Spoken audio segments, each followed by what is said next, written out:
So in this video, it'll be right here in this research project orientation. You just click there. And I have a list of terms that I put up on the last module, but it's here again.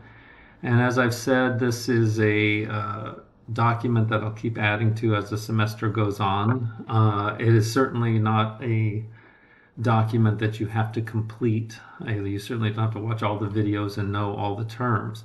But I, was thinking that for the very first film and the first introduction to the book, the introduction to A Bold Return to Giving a Damn, and the film 100,000 Beating Hearts, that these were terms that you might not know. And I think actually greenwashing is in a different video. Nevertheless, these terms, I have a survey that I hope you all take because I would just want to see how familiar you are with these terms. And at any rate, I'm doing a list of terms for the entire semester. And again, this just keeps growing. And, I don't know what will jump out at you.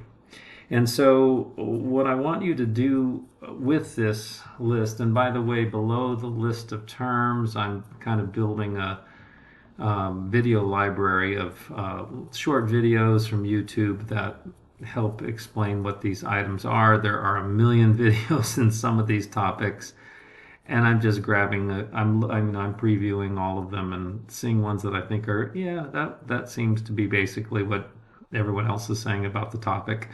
It might be a topic like the food forest, which I don't think is a technical term in agriculture at all. But anyway, the term is used a lot. Even this idea of greenwashing that I have here. I don't have a film of it yet. But anyway, I'm making this list so that you can find a topic that interests you. And it really can be different, like this idea of the commodity farming.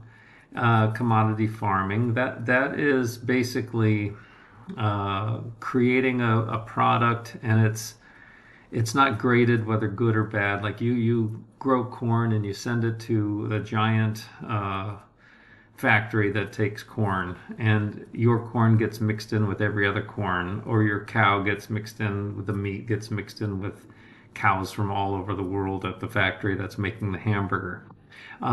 So if you were really into the business of farming or the business side of it, maybe that would be a topic you'd be interested in.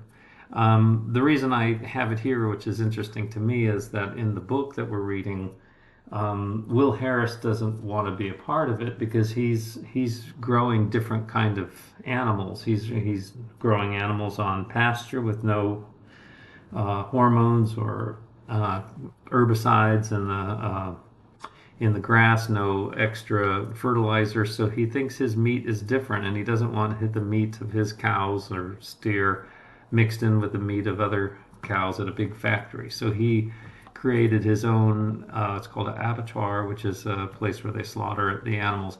And by the way, if you are a little, a vegetarian and you really don't want to see any animals, I'm trying to create a trigger warning for anyone so that you just don't see any killed animals.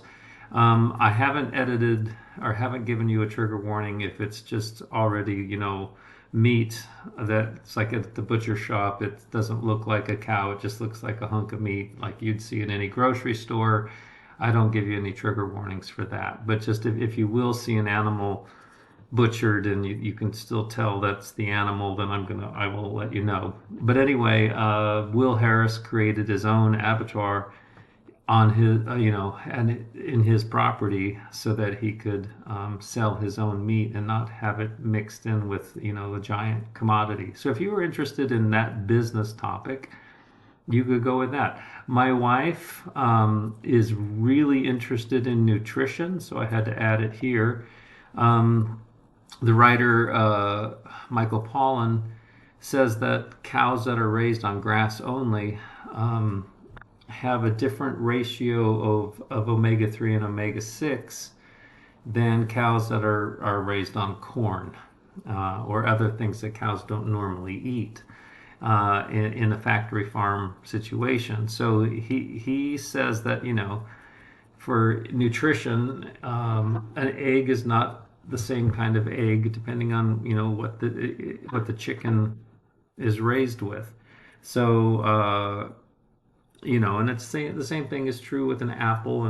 You can take an apple from 10 different farms and they don't have the same nutrition quality. So if, you know, if my wife were taking this class, her whole focus would be on the nutrition of the food coming off of a farm, whether it's meat or, you know, vegetable or fruit. So you basically have to find what interests you. I'm extremely interested in watersheds and water retention, water runoff. Um, uh, Hugelkultur is a way of storing water in the ground with wood material. I'm interested in that, so I would imagine I would possibly write a paper on that. I'm also really interested in what this idea of syntropic agriculture, which is, you know, or, you know, symbiosis, where you're using more than one animal together to create a better system. So you just kind of have to find the topic that interests you. And again, this list will be here. You're welcome to email me. We can even talk on the phone if you want to try to find something that interests you. But you definitely don't have to be in farming or, you know, gardening to find this interesting, because I know we all eat food. So but all the food comes from a farm somewhere. So it does touch us all. So hopefully you can find something that interests you. And if you're, you know, a vegetarian, that could be completely what you talk about that. Then, and we have, you know, articles on desertification, which argue that we have to have animals that eat grass. Otherwise, you know, much of the world will turn into deserts. So whether we eat them or not, but clearly if we eat these animals, we can manage them so that it makes for better soil and better, you know, better water retention. But anyway, you find the subject that interests you, and I hope you enjoy it and give me some feedback.